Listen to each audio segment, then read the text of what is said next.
Bueno, ya vimos en el primer módulo, estudiamos la biología de la planta. El objetivo era pues conocer un poco pues todas sus partes para finalmente enfocarnos siempre al tema productivo, que es la flor para la mayoría de los casos, ¿vale? Claramente, para llegar hasta allí, desde una semilla hasta el producto final, que es una flor seca, o para los productores de semillas, semilla o biomasa, en el caso del cáñamo industrial, lo que nos encontramos es que necesitamos tener unos conocimientos sobre todo el proceso de cultivo. Una de las cosas más importantes son los factores limitantes. Los factores limitantes son aquellos factores que perjudican, digamos, al cultivo. Me gusta ver el cultivo como yo tengo una semilla y esta semilla por genética y en condiciones ambientales es capaz de darme pues, una planta de 10 kilos, por ejemplo, y real, de 1 kilo, por ejemplo, real. ¿Qué sucede? A lo largo del procedimiento, a lo largo del proceso de cultivo, vamos a tener problemas. Y estos problemas son causados por los factores limitantes. Entonces, cada vez que un factor limitante nos sacude, lo que vamos a perder es producción de esa estimación que hemos hecho de un principio. Es como si vamos a plantar 2000 lechugas, sabemos que una parte de esas lechugas se las comerán los bichos, otras partes por condiciones ambientales pues a lo mejor quedarán deterioradas, etcétera, etcétera. Pues todos esos factores son los que vamos a ver, sobre todo los más importantes y los que son decisivos en producción. Vale, necesidades de cultivo. Dentro de las necesidades de cultivo vamos a distinguir dos tipos de necesidades. Lo primero son las necesidades de clima, de climatología, y la segunda son las necesidades de suelo. Tenemos que dividir, aunque hablemos de temperatura y la temperatura afecta tanto la climatología como el suelo, es importante dividirla porque no es lo mismo, ¿vale? Las condiciones de donde se origina a lo mejor esa condición no es el mismo, no tiene el mismo origen y no tiene la misma afectación. Ahora lo veremos. Dentro de las necesidades de clima, que son la primera parte, lo que vamos a estudiar, pues, son los 4 puntos cardinales de cualquier cultivo. Esos son la luz, la temperatura, la humedad y los gases. El cultivo del cannabis, el cannabis en particular es una planta que se da muy bien en todo tipo de situaciones. De hecho, eso ha favorecido que se haya propagado a lo largo de los continentes y a lo largo de los años. Plantas que hayan viajado desde el Nepal hasta Brasil se pueden cultivar, se pueden adaptar. No todas, pero muchas se habrán adaptado y habrán evolucionado inclusive. Entonces nos encontramos que el cannabis es una planta muy adaptativa, así que las condiciones ambientales le afectan, pero dentro de unos parámetros.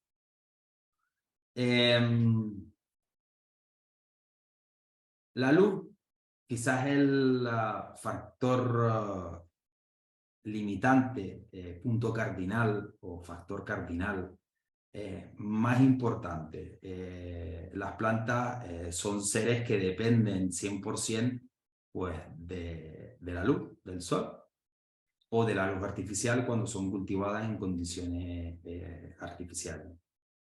Entonces, digamos que el primer punto que hay que estudiar es las necesidades que tiene el cannabis en cuanto hablemos de necesidades de luz, ¿vale? Entonces, lo que vamos a estudiar dentro de lo que sería el parámetro, dentro de la sección de la luz, pues vamos a estudiar lo que es la luz en sí. Espero darle una visión interesante o diferente de lo que suelen leer por ahí en los libros o que hayan oído. Es una visión, además es una visión, lo podrán ver con los ojos, bueno, imaginándolo por supuesto, pero bueno, es la realidad. Y eso les va a ayudar muchísimo a la hora de trabajar, especialmente con la luz artificial, ¿vale? Estudiaremos lo que es la luz, de qué está compuesta, cómo funciona, cómo afecta a las plantas. Y en este caso, pues tendremos que hablar de lo que sería la fotosíntesis. Es decir, las plantas son, como digo, seres vivos que tienen la capacidad de transformar la energía luminosa en energía química, ¿vale? Y a partir de ahí, a fijar dióxido de carbono gracias a este proceso. El segundo punto súper importante es el fotoperiodo. Ya lo vimos en el módulo anterior. El cannabis es una planta de días cortos, aunque sabemos que existen excepciones como son las plantas autofluorescentes, pero al ser plantas de días cortos, el fotoperiodo es fundamental para la gestión del cultivo. En sitios donde, como ustedes, como nosotros aquí en Canarias, bueno, en Costa Rica y en Canarias, en zonas tropicales, subtropicales, ecuatoriales, donde los fotoperiodos no son los más adecuados, pues las plantas pueden tener una evolución particular, ¿vale? Propia de esta zona. Y por último, nos meteremos a fondo para los que más sibaritas o los que más les guste el cultivo indoor. Vamos a hablar de la iluminación artificial aplicada directamente a lo que es el cultivo de interior, pero también aplicada a lo que sería la suplementación de los cultivos de exterior, en este caso de invernadero principalmente. Aunque ya existen aparatos, equipos que se pueden colocar en el exterior sin problema, lo normal es que este tipo de instalaciones estén asociadas a los invernaderos. Aquí tenemos, bueno, aquí simplemente quería representarle la fotosíntesis. Es decir, la planta está un poquito más amarilla y ese pigmento verde es el que es el encargado de realizar el proceso fotosintético. Esto es por un problema radicular, probablemente no tiene nada que ver, pero si una planta la exponemos a una zona de oscuridad, lo que le pasaría es exactamente esto, es decir, las hojas de verde empezarían a amarillar lentamente, y eso debido a que no hay fotosíntesis, no hay luz. Así que entendemos que la luz es un factor limitante de primer orden. Esto es un efecto de fotoperiodo, un fotoperiodo anómalo, no es el adecuado para la planta, y la planta pues lo que hizo fue florecer inmediatamente y se quedó pues nada, chiquitita, chiquitita. Esto suele pasar con las plantas automáticas, especialmente cultivadas en zonas donde los fotoperiodos no son los más adecuados. De todas maneras, en nuestras últimas experiencias, las de este año, si nos dicen que bueno, si plantamos bien y con una dinámica buena, siendo bastante cucos a la hora de trabajar, con una fertilización abundante, etcétera, etcétera, se están obteniendo muy buenos resultados con las nuevas generaciones de automáticas que hay en el mercado. ¿Vale? Ya lo hablaremos de ella en la parte de los cultivos sin suelo. Esto es otro ejemplo de falta de iluminación, es un invernadero iluminado, simplemente iluminado con unas bombillas LED. Dicen que tienen efectos positivos, yo no los he visto, no estoy acostumbrado a este tipo de instalaciones, pero pueden funcionar. Simplemente quieren extender el fotoperiodo, y esto es una de las maneras de hacerlo. Esto es un cultivo de interior con dos tipos de iluminaciones. Ahí por un lado tenemos un sodio y por otro lado tenemos un halogénuro metálico cerámico de nueva generación. El sodio también, ese que está ahí, es de nueva generación, de bombilla double-ended, que se llama. Y nos meteremos a fondo, por supuesto, a estudiar pues todas las luminarias que hay, cómo funcionan, las alturas, cuántas colocar, cuántos vatios nos vamos a gastar para tener un cultivo razonable, cuántos vatios que traduciremos a las nuevas tecnologías, es decir, a día de hoy ya no se habla vatios por metro cuadrado o lúmenes por metro cuadrado, se habla de moles por metro cuadrado, y por lo tanto vamos a introducir toda una nueva nomenclatura un poquito más fresca, más interesante y más real, que nos va a dar información real sobre, y además medible, sobre el tema del cultivo y las necesidades que tienen en cuanto a luz artificial, en función al tipo de cultivo, 1 metro cuadrado, 2 metros cuadrados, una sala, un invernadero, etcétera, etcétera. Vale. Bueno, el segundo punto que se va a estudiar, que para mí es, después de la iluminación, es uno de los más fundamentales, están los gases también, que veremos después.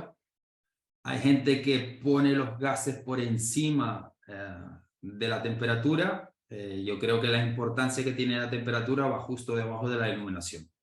Mi experiencia en cultivo de interior, en cultivo de invernadero y por supuesto en cultivo de exterior, me dice que la temperatura es quizás, no les voy a decir, pero tiene la misma importancia que la iluminación para mí, ¿vale? Por lo tanto, las altas temperaturas son siempre, siempre nefastas para un cultivo.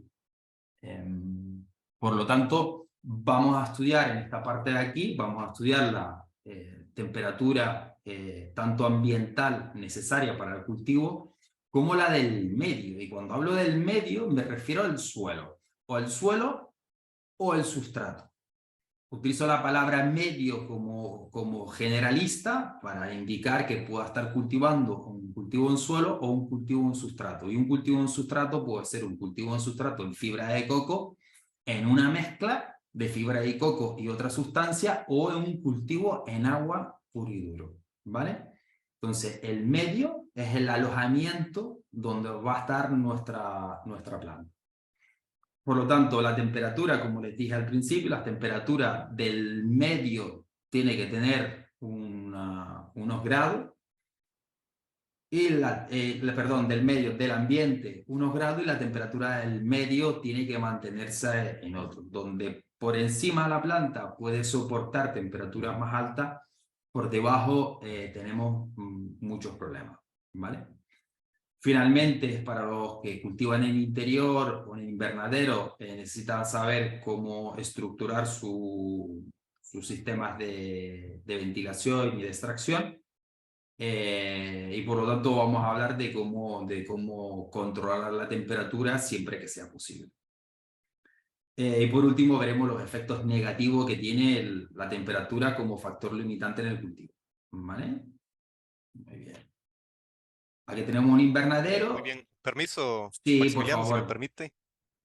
Un segundo, nada más, una breve interferencia. Nos dicen por acá en los grupos que hay personas en salas de Sí, espera. No sé si puedes o si me sí, ayudas por correcto, ahí con el... perdón. Ya están. No pasa nada. Gracias. Muchísimas gracias. Nada, nada, voy a darle uno atrás entonces, para esta gente que se está uniendo ahora. Como tenemos tiempo, podemos repetir algunas cosillas más que hemos perdido al principio. Eh, Vamos a ver lo de la temperatura, el tema de la temperatura. Hemos dicho que vamos a estudiar la temperatura ambiental y vamos a estudiar la temperatura del medio. Y vamos a ver cuáles son las distintas técnicas que hay para el control de la temperatura en los cultivos de invernadero y de interior, también para algunos cultivos exterior con algunas técnicas. Vale, y finalmente el tema de los factores limitantes, que como ya les dije, vamos a ver cuáles son los efectos negativos que tiene el exceso de temperatura o una temperatura demasiado baja. Vale, estábamos aquí podemos observar un termómetro y si lo ven bien está la temperatura por encima de los 46 grados. Entendemos que es una temperatura bastante extrema. Ya veremos que por cuestiones metabólicas, y esto depende siempre, ya lo veremos también, de muchos otros factores, especialmente del agua disponible. Las plantas suelen cerrar estomas a partir de los 27, 28 grados, ¿vale? Se tienen que dar unas condiciones muy especiales para que pueda mantener esos estomas abiertos, y al cerrar esos estomas que los vimos en el módulo anterior, si se acuerdan, eran los poros que estaban en las hojas, donde permitían el intercambio gaseoso. Los vamos a encontrar que esos poros se van a cerrar para no permitir la transpiración del agua, para que no se deshidrate la planta, y eso va a generar un estrés, ¿vale? Ese estrés puede ser tan importante como que las plantas amarillen de un día a otro, ¿vale? Entonces, temperatura, cuidadito con ella. Y eso es lo que vamos a estudiar, cuáles son los rangos óptimos y dónde están los rangos negativos y los efectos que tienen. Aquí en interior también se controla la temperatura de las hojas de las plantas. Normalmente las hojas de las plantas tienen que tener una temperatura muy parecida a la temperatura ambiental. Pero a veces la temperatura de las hojas se puede elevar. Si se eleva mucho, sobre todo si está por encima de esa temperatura ambiental razonable, que son los 25, 26 grados, la planta se está estresando y eso nos va a dar información de que algo está pasando en el cultivo. Y si vamos a nuestro termómetro o a nuestras zonas de registro de temperatura, nos indicará que las temperaturas probablemente son demasiado altas en la hora del mediodía, si el cultivo es de día. Esto es uno de los efectos limitantes, uno de los problemas causados por el incremento de la temperatura en el medio, no en el ambiente. En el ambiente había a lo mejor 35 grados, pero el suelo estaba a 38. Vale, una temperatura por encima de los 25 o 26 grados hace que las raíces se empiezan a resentir. Entonces, eso es causado por la temperatura ambiente más el impacto del sol en el suelo. Si se fijan, las plantas son pequeñitas, se ha recalentado tanto el bulbo que ha facilitado a que se desarrolle un hongo, pero aparte las raíces ya estaban bastante quemadas. Esto, cuando hablamos de control, con control de temperatura, control de humedad, que veremos ahora también, los sistemas son extracción, son deshumidificación, sistemas de ventilación. Esto es un invernadero, y este invernadero, bueno, es chiquitito, pero está armado, digamos, con un sistema de control de temperatura, de olor inclusive, la verdad que es pequeñito pero bastante sofisticado. Vale, el tercer punto cardinal que nos interesa es la humedad. La humedad viene de la lluvia, normalmente, menos en los cultivos de interior, que viene del riego. Vale. Entonces,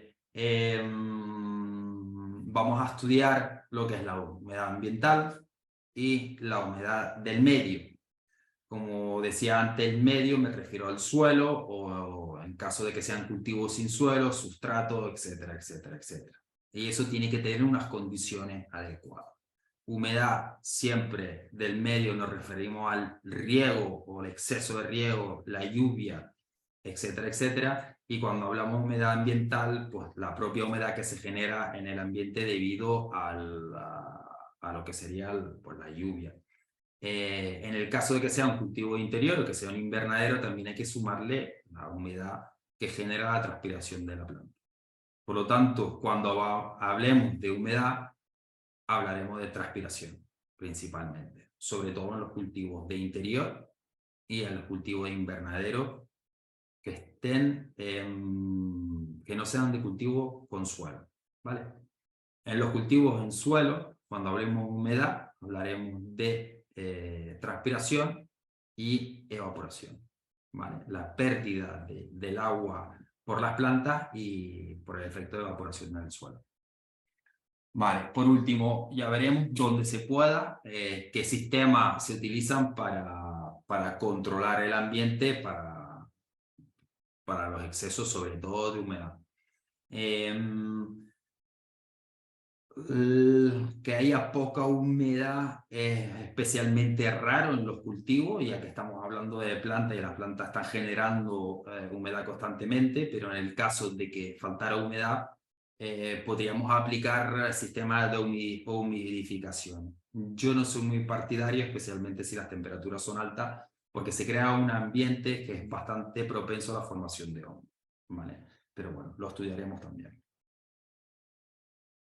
Humedad en un cultivo, ahí marca, esto es un medidor de humedad analógico, marca un 50, son bastante precisos, no está mal, hay que tener en cuenta, no es lo mismo la humedad aquí, cerca de un ventilador, cerca de las plantas, demasiado cerca de las macetas, dentro de la maceta, entonces hay que ser un poco realista y aprenderemos a tomar las medidas de los sitios más que nos den una representación, ¿vale?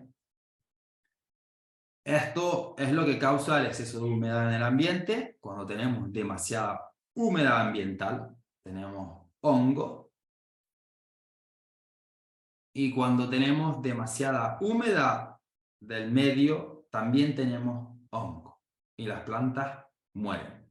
Por lo tanto, donde la temperatura nos afecta, digamos, a la calidad, especialmente organoléptica del cultivo, podríamos decir que la humedad está más relacionada con la pérdida de producción. Es decir, humedades demasiado altas no van a dar pérdida de producción. Las temperaturas altas también, pero es difícil que tengamos temperaturas en los invernaderos, dependiendo de dónde estén situados, pues sí, pueden tener temperaturas bastante extremas. Pero es verdad que ese tipo de plantas, si están cultivadas en suelo, soportan bastante bien esas temperaturas. En los cultivos de interior, las temperaturas no suelen llegar a 40 grados nunca. Eso yo no lo he visto nunca. Lo normal es que se pasen de los 30 grados, 35, 36 grados. Y eso es una pérdida de calidad organoléptica. Pero un exceso de humedad relativa en ese mismo cuarto de cultivo lo que va a generar es una pérdida por hongo, ¿vale? Así que todo esto lo iremos viendo poco a poco. El módulo este es súper largo y bastante intenso.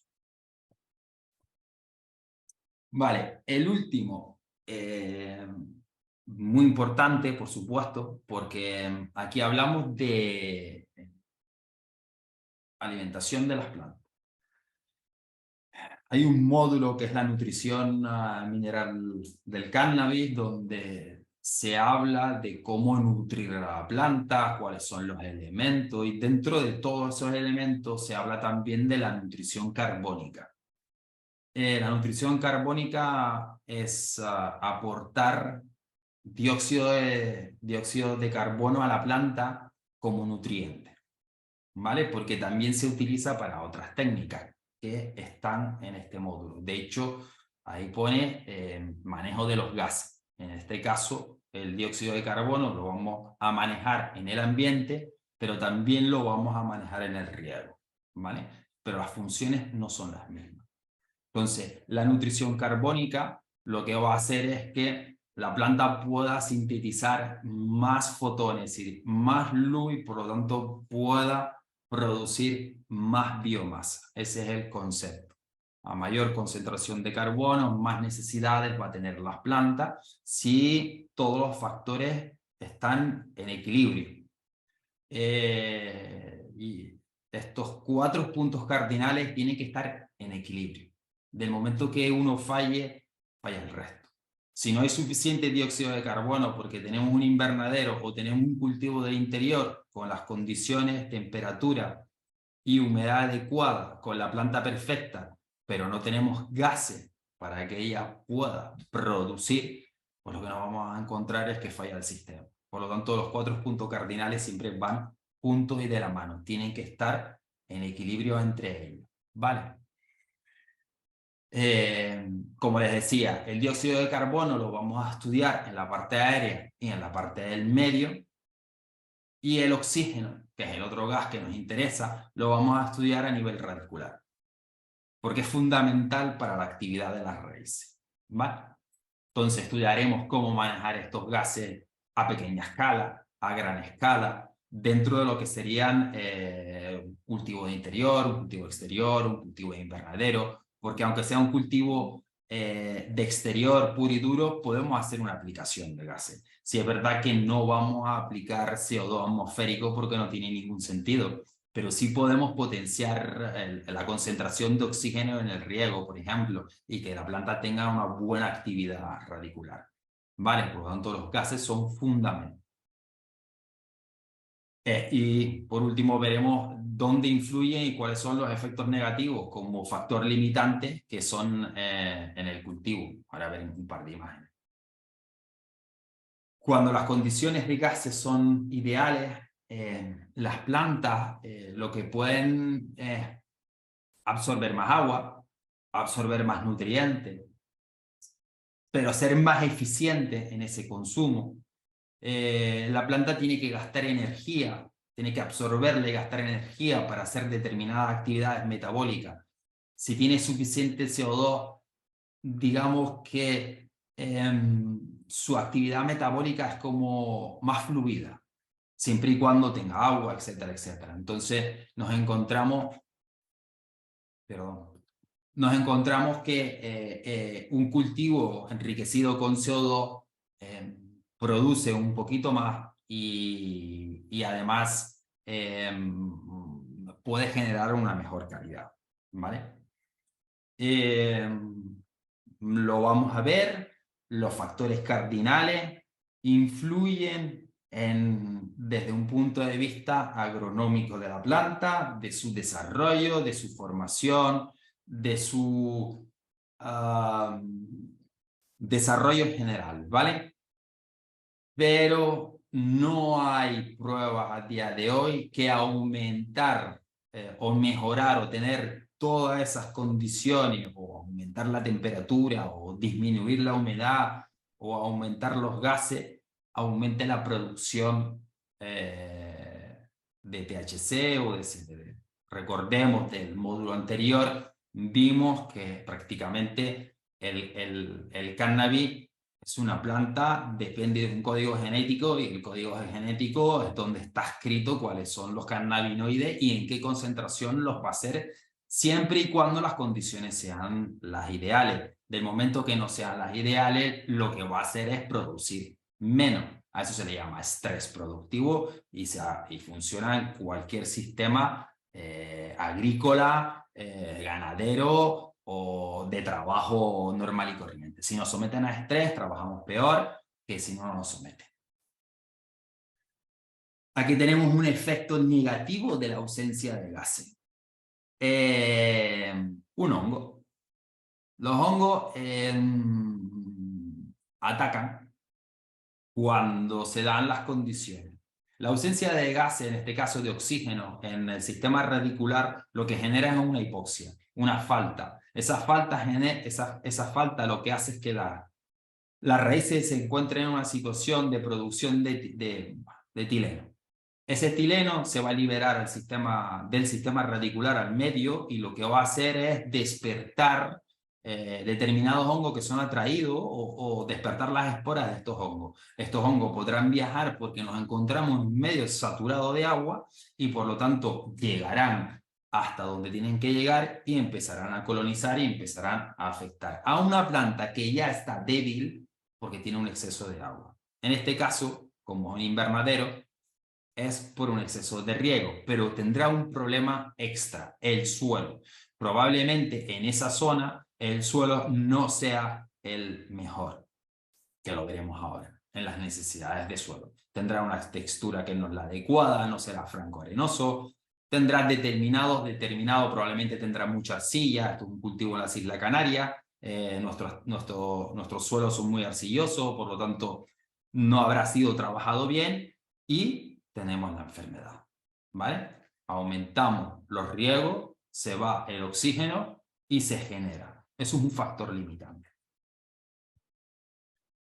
Vale, hemos visto la parte aérea y ahora vamos a ver algunas cosillas que iremos viendo a lo largo del curso del medio. Insisto, Cuando hable de medio, no me refiero al medio que nos rodea, me refiero al medio de cultivo.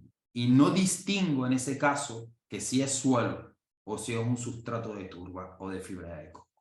¿Vale? Cuando lo haga, lo diré. En este caso, cultivos en suelo, cultivos sin suelo. Cuando digo cultivos sin suelo, será para todos los cultivos sin suelo. Desde el cultivo hidropónico más radical al cultivo en fibra de coco en maceta.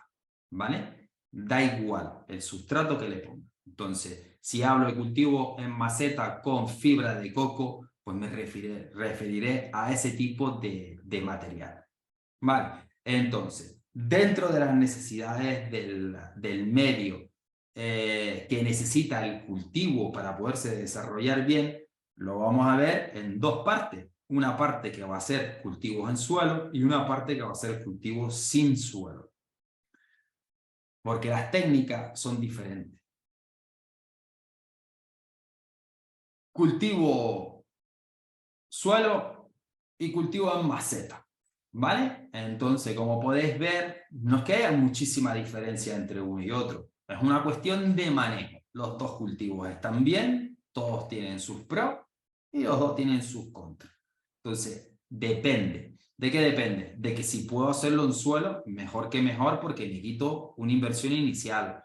O yo no puedo hacerlo en suelo porque no tengo y lo hago en maceta. Entonces, los dos cultivos son válidos y ninguno es mejor que otro. Pero sí es verdad que normalmente los cultivos en suelo suelen ser más productores. Vale. Cuando entremos en esta parte del suelo, vamos a tener que estudiar todos estos puntos, ¿vale? Los minerales del suelo, las arcillas, el limo, ¿vale? La textura, la granulometría, el tamaño de las partículas. ¿Por qué? Porque todo eso nos va a decir qué tipo de suelo es y qué problema vamos a tener, si es que lo vamos a tener, ¿vale? Gracias a esas características podemos preparar o mejorar un suelo, coger un suelo y decir, este suelo es arcilloso, franco arcilloso, arenoso, porque dependiendo de dónde vivas, entiendo que aquí en Canarias son mayoritariamente arcillosos, pero si te vas a Europa, por ejemplo, son mayoritariamente arcillosos, limosos, perdón. Entonces nos encontramos con esas diferencias. Entonces, si queremos encontrar el sustrato o el medio ideal de cultivo, tenemos que hacerle una mejora a ese tipo de suelo, ¿vale? Porque aunque el cannabis es verdad que resiste bien a todo tipo de medios, de suelos más arcillosos, menos arcillosos, tiene sus preferencias y desde un punto de vista productivo es importante pues, tener estas cosas controladas para que la planta dé lo máximo posible. No tiene ningún sentido sembrar en un terreno arcilloso porque lo que vamos a tener son pérdidas. Entonces, estudiaremos los componentes del suelo, los dividiremos en dos fracciones, bueno, en tres fracciones, digamos. La primera fracción es la mineral, donde estudiaremos todos los componentes, granulometría, porosidad, etcétera, etcétera. Estudiaremos la materia orgánica y estudiaremos la flora aparte. La materia orgánica es vital para que se forme o que se cree lo que se llama fertilidad de un suelo. ¿Vale? De hecho, si separamos estos dos componentes, tenemos un montón de tierra. No tenemos un suelo fértil. Un montón de tierra que no sirve para nada o solo puede dar problemas. Tierra erosionada, tierra seca o con demasiada vegetación, dependiendo de dónde sea la zona. ¿Vale? Entonces, por último, el cultivo en suelo, aunque sí es verdad que utilizamos fertilización también, portamos fertilizantes para que las plantas no desgasten completamente el suelo, vamos a estudiar cómo se forman los elementos del suelo. ¿Por qué? Porque él siempre fomentó el cultivo ecológico, el cultivo orgánico y sobre todo en los cultivos en suelo y por lo tanto intento que el suelo siempre tenga una fertilidad elevada. Yo como especialista en problemas, si tenemos un suelo fértil, tenemos muchísimo menos problemas de plagas y de enfermedades que si tenemos un suelo castigado, con poca materia orgánica, etcétera, etcétera. Por lo tanto, vamos a ver cuáles son los niveles óptimos para todos estos valores y aplicarlo, finalmente. ¿Vale? Por último nos encontramos pH, EC y sodicidad, son elementos clave dependiendo de la zona, el pH del suelo, la conductividad eléctrica, la sodicidad, aunque para el cultivo en suelo vamos a mirar muchísimos más parámetros, ¿vale? La fertilidad no depende solo de esas cositas, sino de muchísimas más cosas.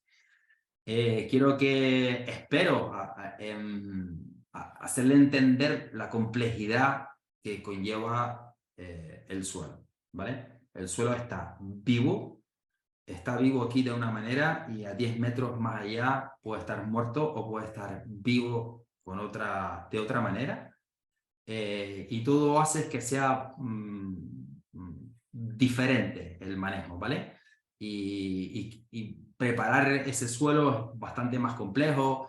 Gente que se dedique a la agricultura lo sabe perfectamente, no es lo mismo que un cultivo en maceta. Tiene sus peculiaridades y sobre todo en el manejo de la flora, ¿vale? De lo que serían los microorganismos del suelo. Esto es un suelo típico de aquí, podemos ver que tiene un poco de rastrojo, un poco de tal, no tiene muchísima materia orgánica, es bastante común aquí en Canarias, hay que enriquecerlo con materia orgánica, normalmente le hacemos analítica y por lo tanto todos esos procesos de incorporación de tal, todo eso lo iremos viendo. Yo para Canarias utilizo unas fórmulas que hay para poder restituir los nutrientes que faltan en función a la analítica. Ese tipo de fórmula la suele dar Extensión Agraria de las comunidades aquí en Canarias y en el resto de España.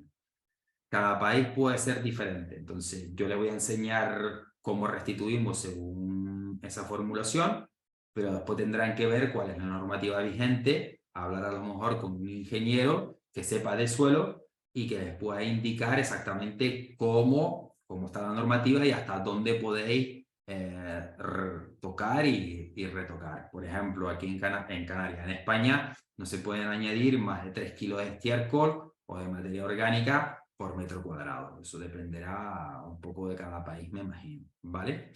Eso lo iremos viendo. Esto es un suelo que le falta de todo, le falta cariño, ¿vale? Y esto es un suelo que tiene muchísima materia orgánica. Fíjense en el color. Uy, perdón. Fíjense en el color, ¿vale? Este suelo tiene materia orgánica, pero no tiene tanta. Es un suelo más terroso, tiene más polvo. Este, en cambio, de aquí, aunque ustedes vean polvo ahí, está lleno de estiércol. Tiene una cantidad de estiércol descomunal. Es más materia orgánica que tierra, inclusive. Ni uno ni otro. Hay que buscar una vía en medio, ¿vale? Bueno,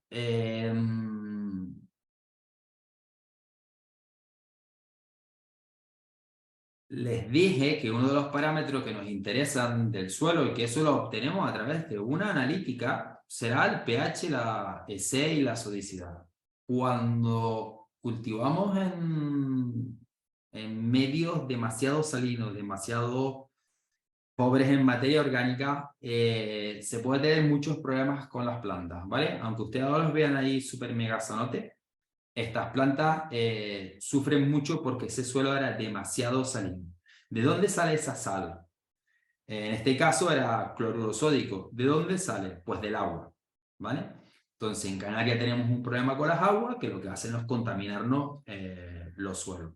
A largo plazo se va acumulando ese sodio y te va desgregando, destruyendo lo que sería la fertilidad del suelo, ¿vale?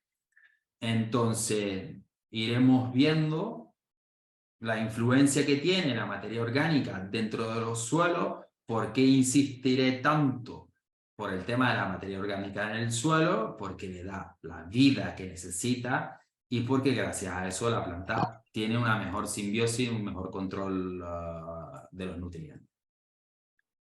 Esto es lo que pasa cuando el suelo es salino, las plantas se van quemando, ¿vale? Todo esto tenemos que prevenirlo con una analítica. Una analítica del suelo nos va a decir qué problemas vamos a tener en el futuro y por lo tanto podemos utilizar la analítica para reestructurar el suelo y decir, bueno, pues voy a tener un problema que no voy a poder controlar, pero va a ser menor, o no voy a tener problemas porque lo he podido corregir antes de tiempo. ¿Vale? Aprenderemos a hacer, pues eso, cómo solicitar analítica, cómo leer una analítica, etcétera, etcétera. Mucha materia orgánica es el secreto de un buen cultivo. Y ahí lo tienen, uno de los cultivos que tenemos nosotros. Nosotros en la finca donde trabajamos, no solo para este tipo de cultivos, sino esto está dentro de otra explotación agrícola. Y el concepto que tiene el ingeniero y por supuesto el gerente de estas explotaciones es mantener los niveles de materia orgánica súper altos, ¿vale? Y de hecho, dentro de lo que son de las fincas con mayor concentración de materia orgánica que hay aquí en las Islas Canarias. Bueno, uno de los últimos capítulos que veremos del cultivo en suelo es la preparación del suelo. Hay una parte especializada en lo que son las labores de suelo, un módulo aparte, pero aquí, como estamos hablando del suelo, pues se van a indicar cómo organizar, cómo prepararlo a nivel de cuándo echar las enmiendas orgánicas, fertilización de fondo, bla, bla, bla, basándonos siempre en la analítica, ¿vale? Pues aquí el señor está destruyendo una antigua plantación, bueno, resto de una plantación de CBD para preparar el suelo y poder volver a plantar otro cultivo. ¿Vale? Se utilizan maquinaria pesada, claramente, si son tierras pequeñas, pues se puede hacer a mano, un motocultor, si son fincas grandes, pues es necesario tener de maquinaria, pues como tractores, etcétera, etcétera. Vale, dentro de la preparación del suelo, que es lo que nos encontramos normalmente cuando vamos a visitar, nosotros como asesores, cuando vamos a visitar alguna finca, muchas veces nos encontramos esto, un invernadero que está en buenas condiciones, pero que no tiene nada, ¿vale? Entonces simplemente es preparar el suelo, mandar a hacer las analíticas y todo ese proceso lo estudiaremos en el módulo. Vale. Siguiente parte, está la de cultivo sin suelo. Ya les dije, no es lo mismo cultivar el suelo que cultivar fuera de él. Y lo primero que tengo que advertir es que el traslado de una tierra a un contenedor es un gran error. Tener la mejor, imagínense que tienen el mejor terreno del mundo mundial, con el mejor índice de fertilidad del mundo. Ustedes cogen esa tierra, la sacan del terreno y la meten en un recipiente acotado. La fuerza de la gravedad, la fuerza del agua, lo que va a hacer es apelmazar ese suelo dentro de la maceta. Los primeros que lo hicieron, posteriormente, no sé en qué fecha, pero me imagino que en el 1500 o algo así, se dieron cuenta de que en las macetas no se pone tierra, se usa sustrato, ¿vale? Por lo tanto, eso es lo primero que aprenderemos, que ya desde ahora estoy advirtiendo. Las macetas llevan sustrato. Un contenedor, un canal, lo que sea, lleva sustrato. Nunca tierra. Poner tierra es ir al fracaso garantizado. Por muchos motivos que estudiaremos. Dentro de los cultivos sin suelo, Sí es verdad que lo más importante es el sustrato funciona como zona de anclaje y lo que hace es dar los nutrientes o retener los nutrientes y dar los nutrientes a la planta cuando son necesarios. Y ese sustrato claramente tiene unas necesidades de estar metido dentro de un contenedor acotado, ¿vale? Que puede ser una maceta, un canal, una bolsa, una botella, un bidón, lo que quiera. Da exactamente igual, mientras tenga agujero de drenaje, ¿vale? Entonces, cuando se habla de cultivo sin suelo, las cosas más importantes es qué tipo de sustrato voy a utilizar, ¿vale? En base a ese tipo de sustrato, qué contenedor es mejor para él, por ejemplo, y posteriormente se verán qué necesidades de agua necesita ese sustrato en ese contenedor. Porque no es lo mismo 10 litros de tierra en una maceta que 10 litros de tierra en este caso sustrato, perdón, de medio de fibra de coco, por ejemplo, en una plancha, ¿vale? Entonces, ¿tienen en la misma fibra? Sí, pero ¿se comporta de manera diferente? Sí, también. ¿Por qué? Porque está en un contenedor diferente y por lo tanto tiene otra forma de colocarse. La bolilla, me iba a traer el... Pues eso, vale, entonces,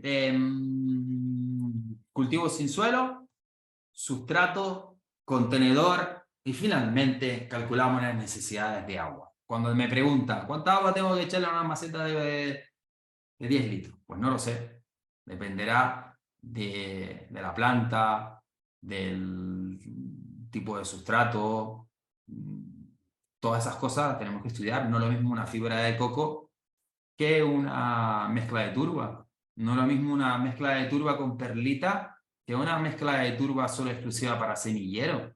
Tienen necesidades diferentes, no es exactamente lo mismo, ¿vale? Que después el trabajo pueda ser más o menos mecánico, sí, pero saber qué necesidades tiene de agua, en ese caso, pues habrá que calcularlo en función a ese tipo de sustrato, ¿vale?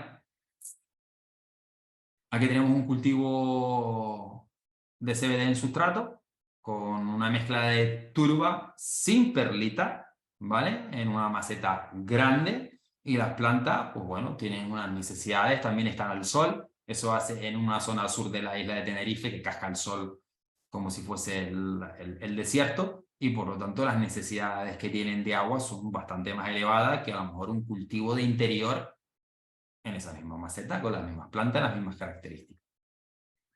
¿Vale? Esto es fibra de coco. Les enseñaré a preparar fibra de coco a partir de fibra de coco natural. La fibra de coco no se puede utilizar tal cual, ¿no? Hay que lavarla, pero aparte de lavarla, hay que hacerle algo, hay que hacerle un buffering que se llama, un efecto de tampón, y no es en el pH, sino en el sodio.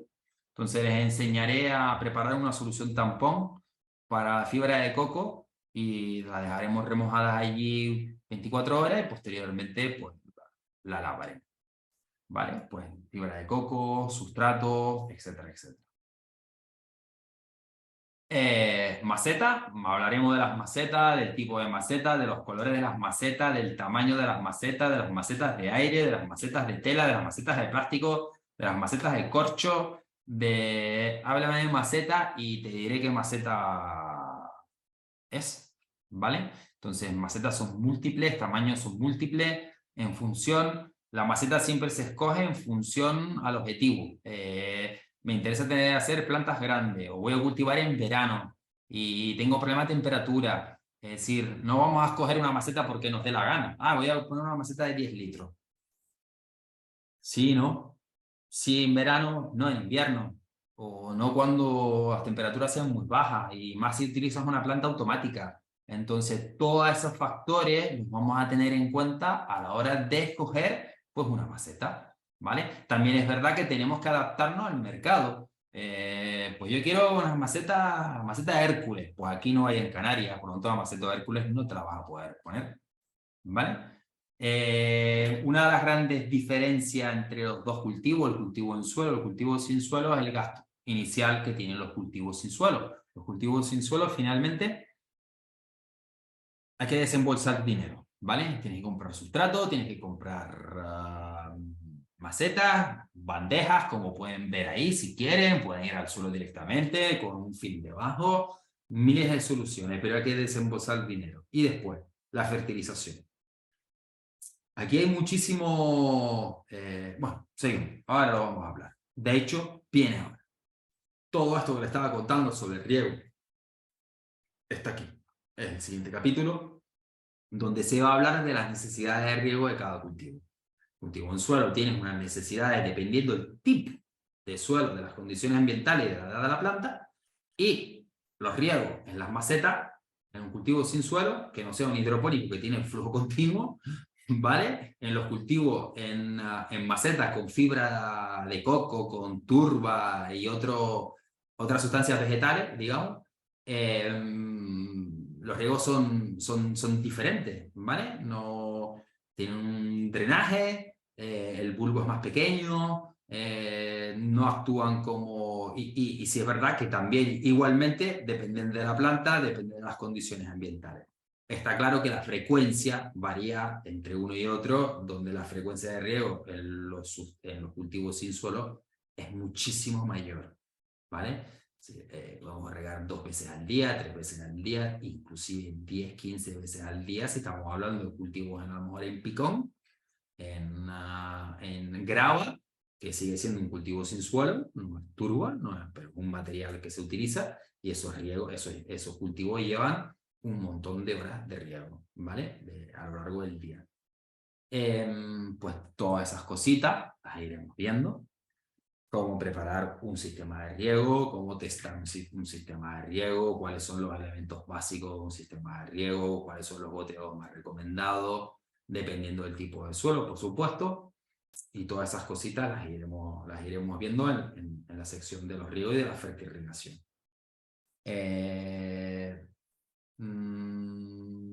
Los fertilizantes, el cultivo en maceta, como le estaba diciendo antes, con sustrato, bueno, en general, el cultivo sin suelo, la fertilización que se utiliza es una fertilización mineral. Mucha gente cultiva en maceta y utiliza fertilizantes del tipo bio. Esos fertilizantes del tipo bio sí funcionan efectivamente, porque dentro de la fertilización bio hay una fracción mineral, que es lo que va a consumir la planta, pero todo el resto es superfluo. La planta no lo va a gastar, no lo va a consumir y no sabemos cuándo se va a degradar. Y por lo tanto no tiene mucho sentido. Un cultivo en suelo tiene organismos pequeños y microorganismos microscópicos que se encargan de la degradación de la materia orgánica y de la degradación mineral también de la roca. Por lo tanto, ¿qué es lo que sucede? Es que la disponibilidad de los nutrientes pues se encargan estos pequeños bichejos para poder ofrecer el menú a la planta según ella necesite, pero en un cultivo en maceta, aunque nosotros incorporemos la mayor flora o la mejor y mayor flora mundial, la más cara, lo que usted quiera, sigue siendo un sustrato inerte. No se puede reproducir. La reproducción es muy complicada. Por lo tanto, hay que estar incorporando microorganismos constantemente, ¿vale? Eso afecta claramente a lo que es la nutrición. Y por lo tanto, no podemos echar elementos orgánicos, como puede ser un estiércol, o en mi caso, un compost bien hecho, de alta calidad, porque los microorganismos de las macetas no se lo van a comer y no lo van a poner disponible a la planta. En cambio, puedo sufrir una intoxicación por exceso de determinados nutrientes porque no está equilibrado la degradación. Una de las cosas que diferencia el suelo de un sustrato es justo eso. Al no tener tantos elementos como tiene el suelo, que tiene esa degradación natural, el sustrato es inerte.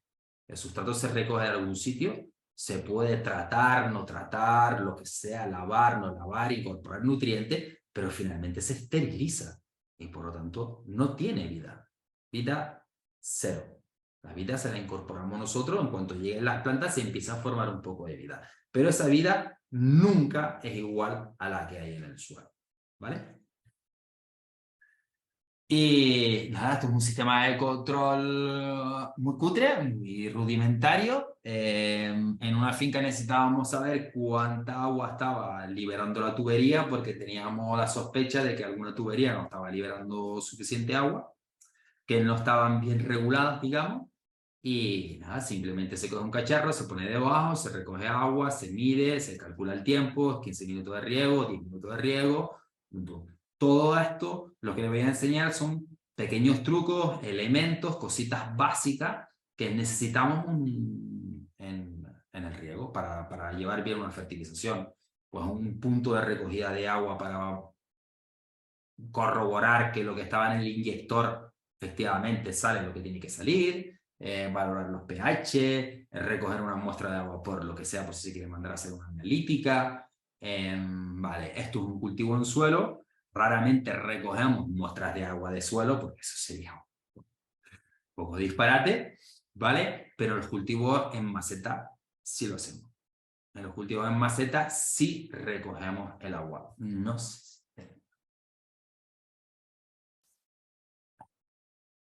No está, vale.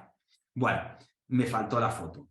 Error por mi parte. Una de estas macetas que están aquí tiene un platito, está ligeramente más elevada y tiene un platito de recogida.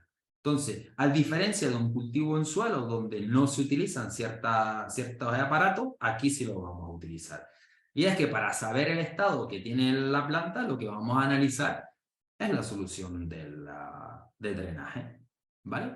Por lo tanto, cuando hablamos de drenaje, muchas veces hablaremos de drenaje como agujeros de drenaje de una maceta, drenaje como de líquido que se pierde en el suelo, en un cultivo en suelo, y drenaje que sueltan las plantas por debajo de la maceta. Es decir, puede tener tres valores, ¿vale?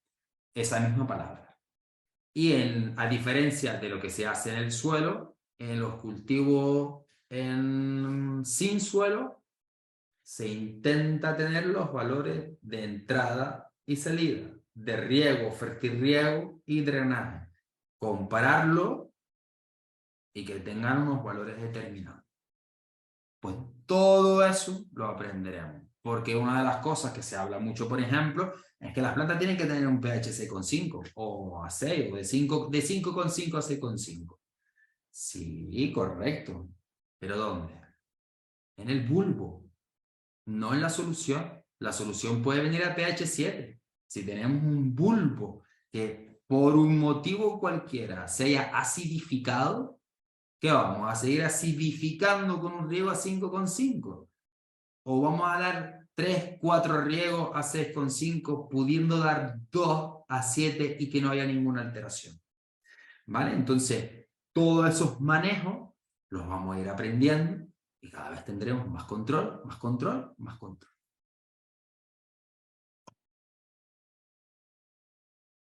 Aprenderemos sobre aunque sí se habla aquí de fertilización, es verdad que hay un módulo de nutrición, pero es que el módulo de nutrición no tiene que ver con la nutrición de la planta en sí, ¿vale? No tiene que ver con los elementos nutritivos que le vamos a aportar. Estos aparecen aquí, ¿vale? Con el tipo de soluciones que vamos a utilizar, en el caso de fertilizar, etcétera, etcétera. Bueno, pues este elemento de aquí es un elemento clásico que utilizamos nosotros aquí, es un superfosfato de cal. La idea aquí es aportar fósforo y cal, ¿vale? Al suelo. Es un elemento no soluble, no se disuelve fácilmente, no es un elemento que se ponga en el agua, sino se aporta directamente al suelo. Pues cuando se está trabajando el suelo, ya les dije, durante la preparación, en la preparación del suelo, se incorpora este tipo de nutrientes junto a materia orgánica o lo que sea, o antes o después, y se verá. ¿Vale? Depende un poco de la analítica, por si tenemos que hacer ajustes. Esto, en cambio, es un sistema de fertirriego por inyección de nutrientes, dos tanques de un tanque de ácido, un tanque de nutrientes y un tanque de fitosanitario. ¿Vale? Ese tanque de fitosanitario, por supuesto, está inhabilitado porque nosotros no utilizamos fitosanitario. aunque se haya limpiado, se ha utilizado durante muchísimo tiempo como fitosanitario y por lo tanto no se ha reemplazado, pero no está activo. ¿Vale? Entonces, el primer tanque es de ácido y hay un tercer tanque más, que aquí no se ve, un tercer tanque donde incorporamos la materia orgánica líquida producida por nosotros, que ya les enseñaré cómo hacer una materia orgánica, un té de compu, un té de humo importante, bueno, con chicha, con contenido, con vida, espeso, que cuando lo vayas a verter, el primer día lo ves agua y el tercer día parece yogur transparente, melaza. ¿Vale? Eso es chicha, eso es vida para el suelo. Y eso a través del sistema de inyección llega directamente a las plantas. Todas esas cosas las vamos a aprender porque son básicas en las explotaciones agrícolas. Todo agricultor tiene que saber hacerse sus propios componentes orgánicos con cabeza. No voy a mezclar esto con esto o voy a dejar eso ahí macerando y después se lo aplico a las plantas. No, esas cosas no se hacen. ¿Vale? Si quieres aplicarlo a las plantas, haces unas pruebas de efectos y después ya vemos si es compatible con todo el cultivo. ¿Vale? Entonces las cosas como son. Para ese tipo de cultivo se puede utilizar este tipo de fertilizante. ¿Vale? Si queremos incorporar una fertilización, yo tengo un sistema de fertilización que es integrada, que se llama. Integrada significa que utilizamos el sistema ecológico, pero también utilizamos el sistema tradicional, libre de pesticidas, ¿vale? Y lo que hacemos es que combinamos todas las técnicas, es decir, no nos quedamos con una técnica sola, cogemos todo. Lo que no hacemos nunca y lo que nunca les voy a enseñar es a fumigar, a dar veneno, ¿vale? Eso es algo que ni productos tóxicos, ni productos nocivos, que aparecen mucho en este sector, porque la falta de conocimiento lo que hace es simplemente que la gente tire del veneno, ¿vale? Vamos a tener conocimiento para no tener que tocar esos productos nunca, porque son peligrosos para el medio ambiente, son peligrosos para nosotros, son peligrosos para todo el mundo, ¿vale? Son carísimos además, carísimos. Por lo tanto, prevención. Y con esto cierro la presentación de introducción al módulo de necesidades de cultivo.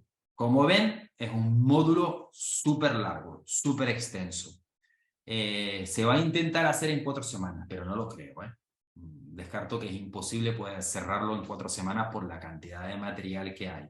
Hay capítulos que son, o partes que son cortitas, que sí es verdad, pero al final siempre lleva un poco de información y para que después cuando vayan a los apuntes puedan entender todo lo que ponga ahí, inclusive más, porque claramente en una presentación puede haber la misma o más o menos información que lo que podemos encontrar en los apuntes, ¿vale?